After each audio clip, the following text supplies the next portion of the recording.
क्या bank Nifty में corrective rise का एंड फेज चल रहा है? क्या ये आपके लिए एक वार्निंग भी हो सकती है और एक स्ट्रैटेजिक कदम भी? क्या लॉन्ग पोजीशन होल्डर्स को स्ट्रिक्टली ट्रेलिंग लोअर स्टॉपर्स बनाए रखना चाहिए? क्या करेक्टिव राइज के एंड फेज में हमें रिवर्सल का भी सामना करना पड़ सकता है? नमस्कार दोस्तों, स्वागत है आपका डॉक्टर संजय वेब के यूट्यूब चैनल में। दोस्तों, आज मैं doctor Sanjay Sinha, technical analyst working on NeoWeb since last 28 years.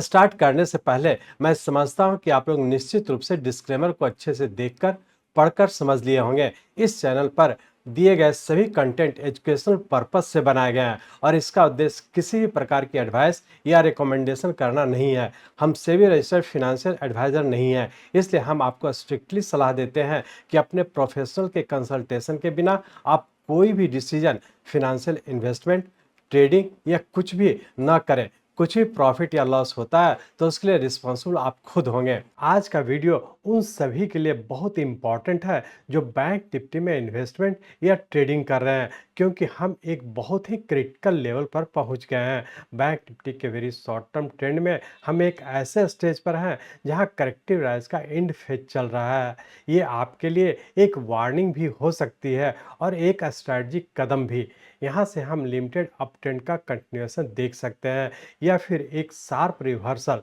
अभी जो भी लॉन्ग पोजीशन होल्डर हैं उनके लिए मेरा सुझाव है वे स्ट्रिक्टली लोअर स्टॉप लॉस बनाए रखें और जैसे जैसे ट्रेंड बढ़ता है स्टॉप लॉस ऊपर की ओर एडजस्ट करें। यह स्ट्रेटजी वीकली पॉइंट के लिए है और मार्केट में कभी भी किसी प्रकार का एब्रप्ट चेंज आ सकता है, इसलिए risk management and capital preservation पर विशेष ध्यान रखें। हम बैंक निफ्टी के रियल टाइम चार्ट पर हर वेव मूवमेंट दिखाएंगे। हम बैंक निफ्टी के बुकिंग पार्शियल गेन्स पर जोर देंगे। लोअर स्टार्टिंग लेवल के कट्टे पर क्या करना है बताएंगे। अंडरस्टैंडिंग के साथ यूज करें न्यू वेव एनालिसिस अपने स्पेसिफिक ट्रेडिंग एंड इन्वेस्टिंग गोल को अचीव करने के लिए। बैंक निफ्टी में अपने रिस्क टॉलरेंस और टाइम फ्रेम नीड्स के अकॉर्डिंग एक्शन लें। तो इन सभी चीज़ों को समझने के लिए चलिए हम लोग चलते हैं बैंक निफ्टी के रियल टाइम चार्ट पर। ये बैंक निफ्टी का हम लोग का डेली चार्ट है। इस डेली चार्ट में हम लोग देख रहे हैं कि हम लोग का 4 जून 2024 को एक करेक्टिव फॉल पूरा करके पुनः एक ऊपर की ओर कंटिन्यू किया,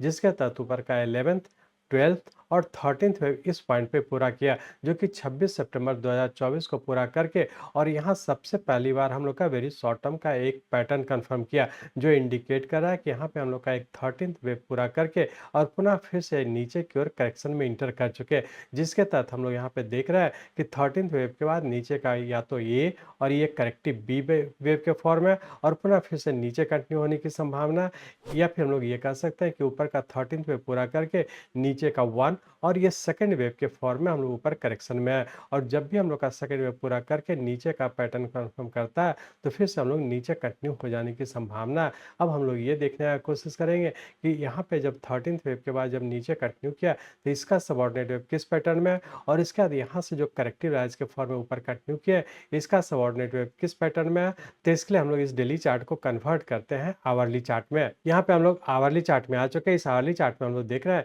कि यहाँ पे हम लोग का 13th वेव पूरा करके सबसे पहले इस पॉइंट पे हम लोग का पैटर्न कंफर्म किया था। तो इस टाइम के वीडियो को आप लोग देखेंगे कि जैसे ही हम लोग का पैटर्न कंफर्म किया था छोटे टाइम फ्रेम का, तो यहीं पे हम लोग डिस्कस किए थे कि यहाँ से हम लोग वेरी शॉर्ट टर्म और शॉर्ट टर्म के करेक्टिव फॉल में इंटर हो जाने की संभावना था और एग्जैक्टली हम लोग देखें कि यहाँ से नीचे की ओर कंटिन्यू किया। तो यहाँ पे जब हम लोग नीचे कंटिन्यू किए थे, जिसके तहत हम लोग का यहाँ पे हम लोग का ये वेव पूरा किया, जो कि उससे बड़े टाइम फ्रेम का हमारा नीचे का पैटर्न कंफर्म किया। ये इंडिकेट किया कि यहाँ पे हम लोग का 13th वेव पूरा करके और इस पॉइंट पे पैटर्न कंफर्म किया और उसका पुनः हम लोग यहाँ से जो फॉल हुआ इसके करेक्टिव राइज में इंटर कर चुके हैं। जैसा कि आप लोग 2-3 सप्ताह पहले से आप लोग डिस्कस कर रहे थे कि यहाँ पे हम लोग का कम्प्लेक्स पैटर्न का फॉर्मेशन होने वाला, अकॉर्डिंगली उस हिसाब से हम लोग देख रहे हैं कि यहाँ पे हम लोग कम्प्लेक्स पैटर्न के फॉर्म में अभी करेक्टिव राइज में है, जिसके तहत हम लोग यहाँ पे देखे थे कि यहाँ से जब ऊपर की ओर कंटिन्यू किए थे, जिसके तहत ऊपर का ए, बी और सी वेव, उससे बड़े टाइम फ्रेम का हमारा एक डब्ल्यू वेव था और उसका यहाँ पे हम लोग का करेक्टिव फॉल, जिसके तहत भी हम लोग का ए,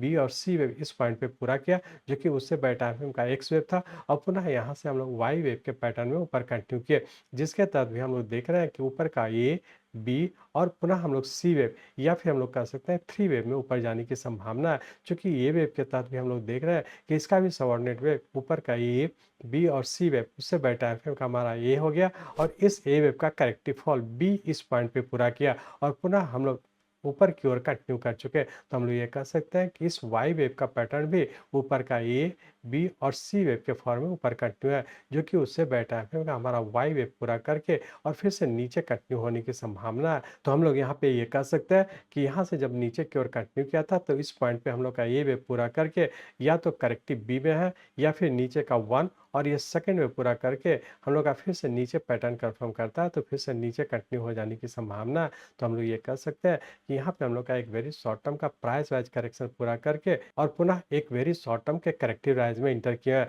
तो करेक्टिव राइज के तहत ऊपर का डब्ल्यू एक्स और वाई के पैटर्न में इस पॉइंट पे कहीं ना कहीं पूरा होने की संभावना है। अब हम लोग ये देखेंगे कि हम लोग का यदि वेरी शॉर्ट टर्म के स्टॉप लॉस की बात करें तो जैसा कि आप लोग देखे थे कि सबसे पहले हम लोग का ऊपर का स्टॉप लॉस था 5468 का और जबकि उसके बाद वाला हम लोग का फर्स्ट ट्रेलिंग अपर स्टॉप लॉस था 53,250 का और जबकि पिछले 2 वीक से हम लोग का सेकेंड ट्रेलिंग अपर स्टॉप लॉस है 52,600 का। जैसा पिछले वीक भी हम लोग डिस्कस किए थे कि बहुत ज़्यादा संभावना कि सेकेंड ट्रेलिंग अपर स्टॉप लॉस 52,600 तक भी जाने की संभावना था और अकॉर्डिंगली हम लोग देख रहे हैं कि उसी की ओर हम लोग मूव किए हैं। तो वेरी शॉर्ट टर्म का जो हम लोग का सेकेंड ट्रेलिंग अपर स्टॉप लॉस है टाइम के हिसाब से इसका वैलिडिटी अब खत्म हो चुका है, क्योंकि टाइम के हिसाब से अब यहाँ तक ही जाने की संभावना है। तो हम लोग ये कह सकते हैं कि यहाँ से जब ऊपर की ओर कंटिन्यू किया जिसके तहत ऊपर का डब्ल्यू एक्स और वाई के पैटर्न में हो सकता है कि 52,600 या 52,800 के पास पूरा करने की संभावना है। तो हम लोग ये कह सकते हैं कि 7 अक्टूबर 2024 से हम लोग का वेरी शॉर्ट टर्म का एक करेक्टिव राइज के तहत ऊपर कंटिन्यू है, जिसके तहत हम लोग का 23 डेज का टाइम बीत चुका है और बहुत ज़्यादा संभावना है कि आने वाले समय में यहाँ पे हम लोग का कहीं ना कहीं वाई वेव पूरा करके और जब भी हम लोग का नीचे का पैटर्न कंफर्म करता है तो फिर से हम लोग नीचे कंटिन्यू हो जाने की संभावना है। तो इस चीज़ को ध्यान में रख करके आगे की ओर कंटिन्यू रखेंगे। अब हम लोग ये कह सकते हैं कि वाई वेव के तहत जब हम लोग का बी वेव इस पॉइंट पे पूरा किया तो इसका जब ऊपर की ओर कंटिन्यू किया जिसके तहत ऊपर का ए और इस ए वेव का करेक्टिव फॉल इस पॉइंट पे कहीं ना कहीं पूरा होने की संभावना और पुनः फिर से ऊपर कंटिन्यू हो जाने की संभावना। तो पूरे वीक की बात करें तो पूरे वीक के लिए रेंज बाउंड के तहत नीचे का 51,300 ऊपर 52,800 तक भी जाने की संभावना है। पूरे वीक के लिए जो नीचे का स्टॉप लॉस होगा 52,860 का, इसी लोअर स्टॉप लॉस को ध्यान में रख करके डिक्लाइन पे बाय करके ऊपर की ओर कंटिन्यू रखें या फिर ऊपर के लेवल पर प्रॉफिट बुक करके एग्जिट हो जाने का कोशिश करेंगे। सिर्फ यहाँ पे एक चीज ध्यान रखें कि जब भी हम लोग यहाँ पे ऊपर का पूरा करके जब छोटे टाइम फ्रेम का पैटर्न कंफर्म करा तो पुनः हम लोग फिर से नीचे कंटिन्यू हो जाने की संभावना, क्योंकि यहाँ पे हम लोग का वेरी शॉर्ट टर्म का करेक्टिव राइज है और करेक्टिव राइज जब पूरा करके जब नीचे का पैटर्न कंफर्म करा तो फिर से नए लो की ओर हम लोग मूव कर जाने की संभावना। तो इस चीज़ को भी ध्यान रख करके आगे की ओर कंटिन्यू रखेंगे। अब हम लोग देखेंगे कि मंडे ट्यूसडे को क्या होने की संभावना है, तो उसके लिए हम लोग इस आवरली चार्ट को कन्वर्ट करते हैं 15 मिनट के चार्ट में। यहाँ पे हम लोग 15 मिनट के चार्ट में आ चुके हैं। इस 15 मिनट के चार्ट में हम लोग देख रहे थे कि यहाँ पे हम लोग का एक स्वेप पूरा करके करेक्टिव राइज के तहत ऊपर का ये जो कि 3 सबऑर्डिनेट वेव में ऊपर गया है और उसका यहाँ पे बी वेव इस पॉइंट पे पूरा करके और पुनः हम लोग सी वेव के फॉर्म में ऊपर कंटिन्यू किया है। इस सी वेव के तहत भी हम लोग देख रहे हैं कि ऊपर का ये और ये करेक्टिव बी, इस करेक्टिव बी के तहत इस पॉइंट पे कहीं ना कहीं पूरा होने की संभावना और जब भी इस छोटे टाइम फ्रेम का ऊपर का पैटर्न कन्फर्म करेगा तो पुनः हम लोग फिर से इस पॉइंट तक ऊपर जाने की संभावना है। तो हम लोग ये कह सकते हैं कि मंडे ट्यूसडे के रेंज बाउंड के तहत नीचे का 51,300 और ऊपर का 52,300 इसी रेंज बाउंड में रहने की संभावना। नीचे का स्टॉप लॉस रखें 50,860 का, इसी लोअर स्टॉप लॉस को ध्यान में रख करके डिक्लाइन पे बाय करके ऊपर की ओर कंटिन्यू रखें।